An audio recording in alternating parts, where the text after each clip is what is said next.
Elle y met tout ce qu'elle peut, même dans le body surf là, qu'elle pratique.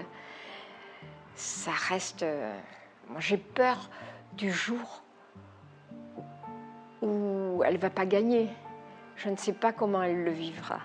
Parce qu'elle a un but, c'est toujours de gagner, de faire le mieux, de faire toujours plus.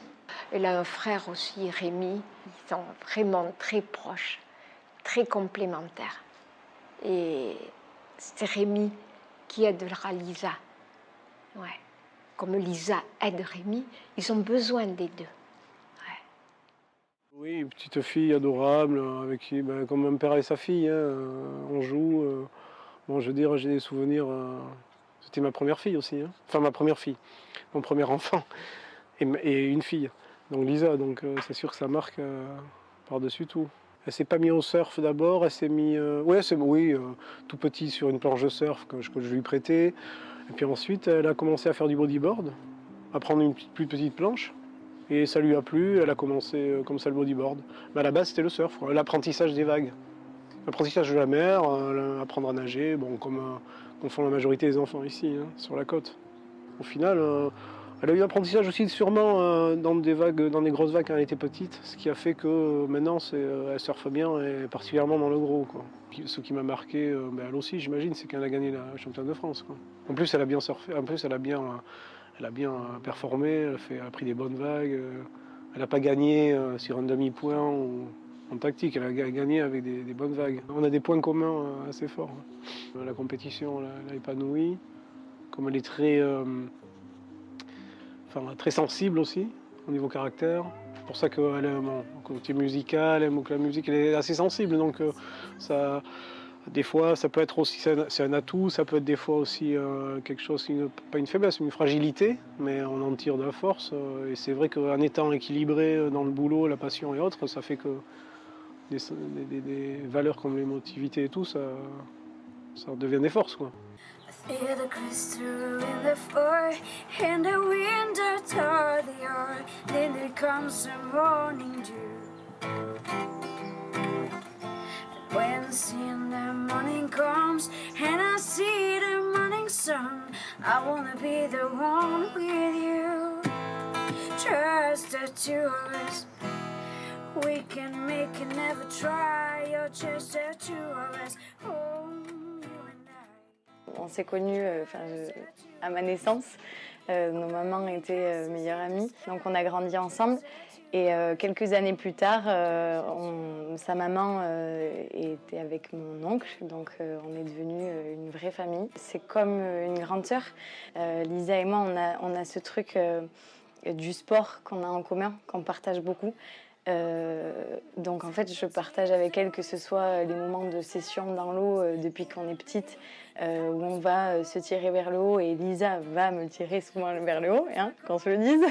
Peut-être que Lisa aussi, à l'approche d'une compétition, il faut savoir lui parler ou pas, à certains moments aussi. Savoir les moments où elle a peut-être besoin de s'entraîner un peu seule, d'autres moments où elle a besoin de voir du monde. Lisa, c'est quelqu'un, elle est très discrète, elle fait les choses dans son coin, elle n'a pas forcément besoin de reconnaissance ou quoi. C'est quelqu'un qui est ultra bienveillante.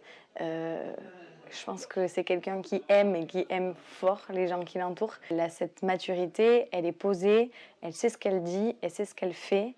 Et je pense qu'elle a besoin de personne pour lui dire quoi faire. Elle a besoin juste que les gens soient là pour l'accompagner, plus du côté émotionnel, je pense, que dans la réussite. Dans l'eau, Lisa, elle est cool, elle est très sympa avec tout le monde, mais elle est dans son truc. Elle reste dans son truc. Après, c'est toujours hyper agréable d'aller à l'eau avec elle parce que elle va avoir un quart d'heure où elle est focus dans son truc, et puis après elle va arriver, et je pense que j'aime bien aussi rigoler avec elle, donc 2-3 blagues, mais elle reste quand même très très focus. Mais c'est normal, elle fait de la compète pour ça. Lily, on s'est rencontrés en plus à un moment pas ultra marrant à la base. On était en confrontation sur un poste pour RIP. Donc la première fois qu'on s'est rencontrés, on était plus ennemis par principe. qu'amis, quoi. Il y a le surf, après, tu vois, on a commencé à délirer, à aller boire des verres ensemble et c'est comme ça que ça s'est fait. Ah, la relation, elle est particulière. Enfin, moi, j'ai très peu de gens proches de moi. Même ma famille, je les vois très peu. Et Lily, elle est venue compléter justement le peu d'entourage que j'ai. C'est vraiment personne de confiance. Et puis vraiment le même état d'esprit vis-à-vis du surf, quoi. Toujours cette envie d'aller à l'eau, toujours cette envie de rigoler dans l'eau, même si il fait 0, et qu'on se caille complet et que les vagues sont dégueulasses. On y va tout le temps, toujours avec le sourire, on ressort toujours avec la banane. Mais après, c'est un peu le propre de cette relation. Je pense qu'elle nous apporte autant à l'un qu'à l'autre, presque que du positif. On est toujours en train d'essayer d'exclure tous les aspects négatifs, quoi. Un mot vraiment qui la représente, c'est le dévouement, dans tout. Elle est tout le temps dévouée pour tout le monde et pour tout. La compète, c'est particulier, je pense, pour Lily. Elle est autant excitée que flippée.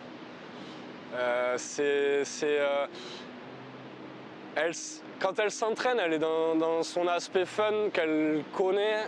Et pourtant, c'est marrant parce qu'elle dit toujours qu'elle va s'entraîner. Elle parle rarement d'aller juste surfer pour le plaisir. Elle est toujours dans un mood d'entraînement malgré tout, en prenant beaucoup de plaisir. Et quand elle arrive sur les compètes, elle a besoin de se mettre dans une espèce de bulle parce que sinon elle prend la pression. Mais après, par contre, une fois qu'elle est dans l'eau, elle est partie, quoi. Elle connaît ce qu'elle doit faire, elle sait ce qu'elle doit faire et elle est à fond. Dans le championnat de France, déjà elle a le titre qu'elle remet en jeu. Et voilà, elle va tout donner comme d'hab. Et normalement, c'est pour elle. Elle a un surf de mec. Elle surfe tout le temps avec des mecs. Donc au lieu de regarder les filles surfer et de se dire ouais je veux être meilleure qu'elle, elle regarde ses potes mecs surfer et elle voudrait être meilleure qu'eux. Donc du coup elle a un surf plus explosif, plus aérien aussi, qu'on retrouve moins chez les filles. Et je pense que du coup elle fait pas mal monter le niveau bodyboard français chez les filles parce que du coup les filles se comparent à elle. Et du coup forcément elle fait grimper le niveau grâce à ça, donc ça c'est cool.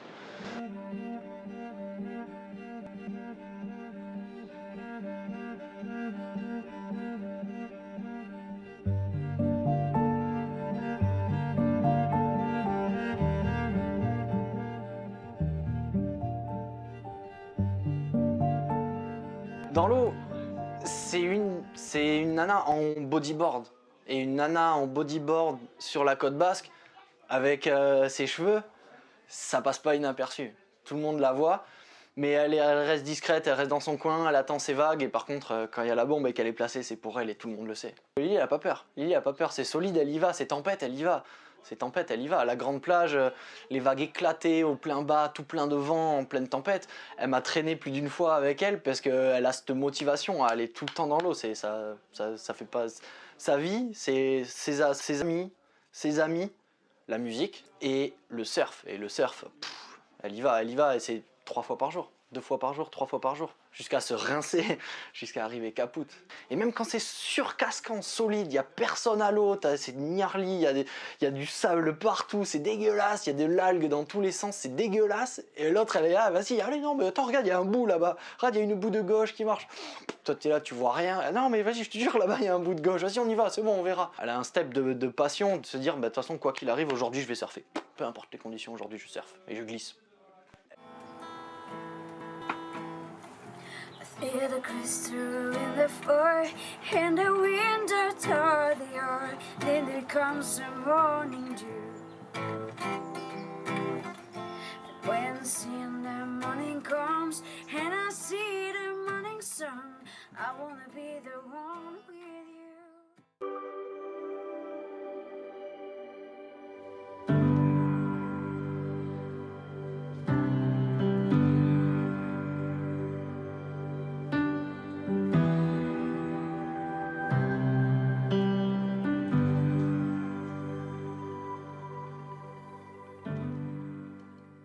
Moi, j'évolue donc dans du bodyboard Ondine, maintenant senior.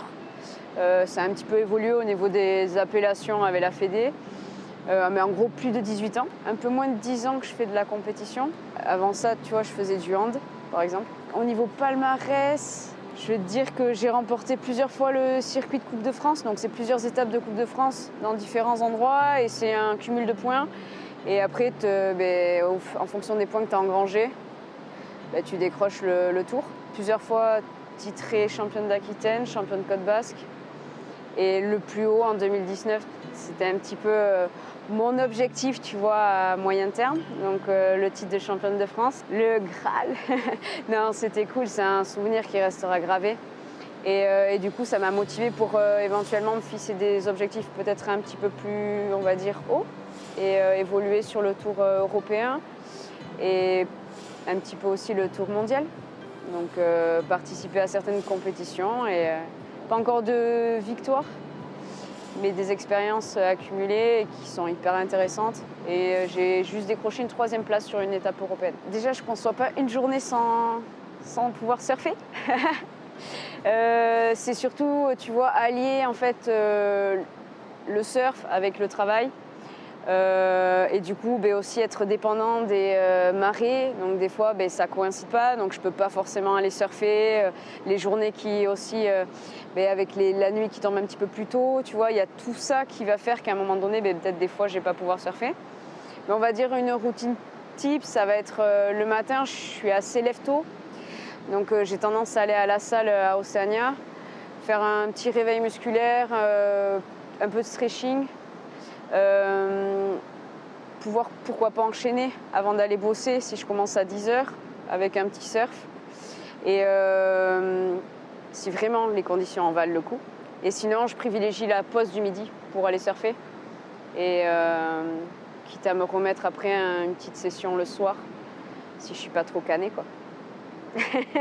Et je pense que la dernière fois où j'ai pas passé une journée sans surfer, je t'avoue que je pense que ça remonte pendant le confinement.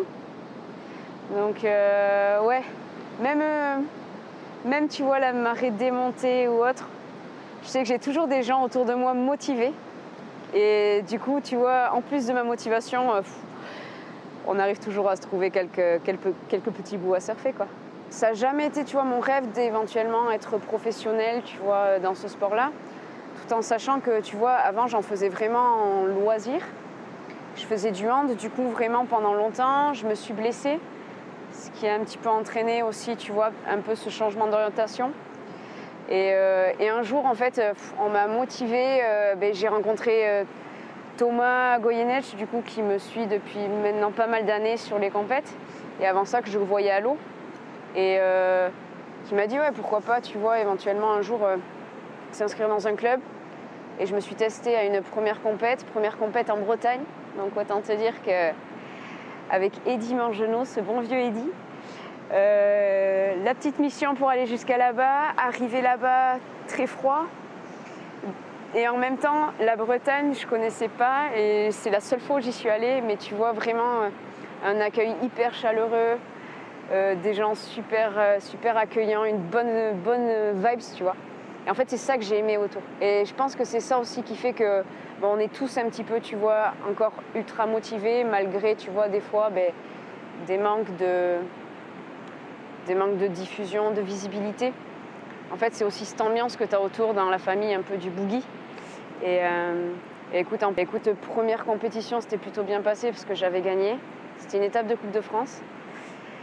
Et écoute, une victoire en a amené d'autres derrière, donc je pense que tu vois, sans parler de rêve, là pour l'instant je pense que j'ai à apprendre et le plaisir que tu vois je prends à chaque fois que tu vois, je vais surfer soit en free avec mes amis, soit tu vois pendant les compétitions. Donc voilà.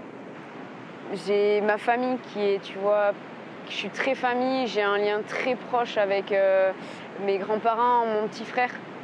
Mes parents également et du coup c'est des valeurs sûres sur lesquelles tu vois je peux me reposer à des moments où tu vois des fois peut-être en période de boulot allié avec le sport où finalement j'arrive plus trop à tout maîtriser alors que je suis persuadée de pouvoir tout maîtriser seule et en fait non, à un moment donné tu te rends bien compte que tu as besoin de soutien comme tu dis.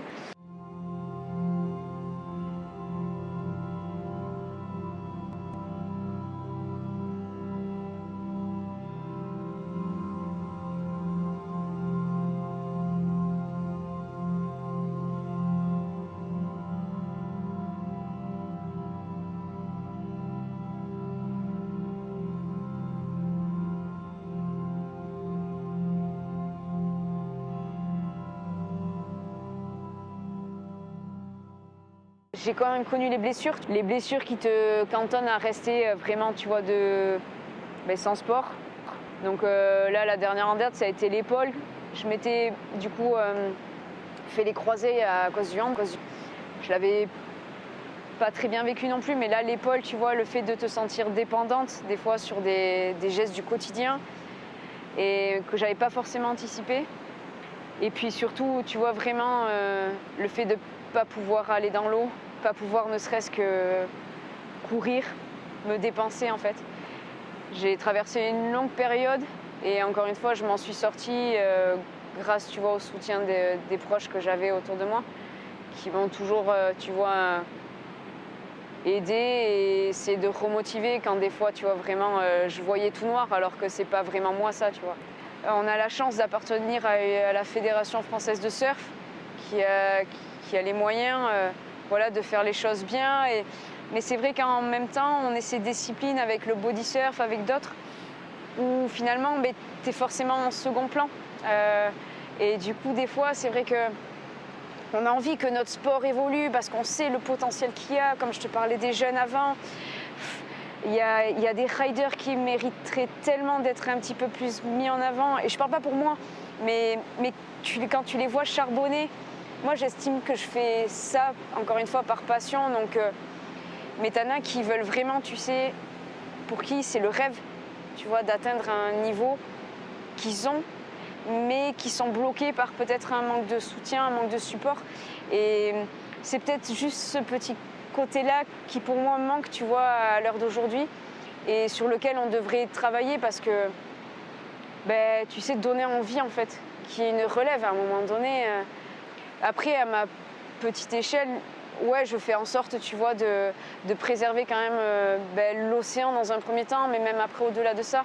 C'est-à-dire par exemple là avec les masques, tu vois, on voit quand même beaucoup de déchets de manière générale par terre. Là, les masques s'y rajoutent. Voir un masque sur le sable dans l'eau, franchement, ça me fait grimper, quoi. Et tu vois, ça serait peut-être sensibiliser davantage peut-être les gens sur quand on parle vraiment de réchauffement climatique, de notre planète qui est en train de partir un petit peu en vrille. Mais juste, tu vois, au niveau de la qualité des océans, cette année, on a eu un phénomène d'algues. Je pense que c'est quand même étroitement lié avec tout ce qui se passe autour.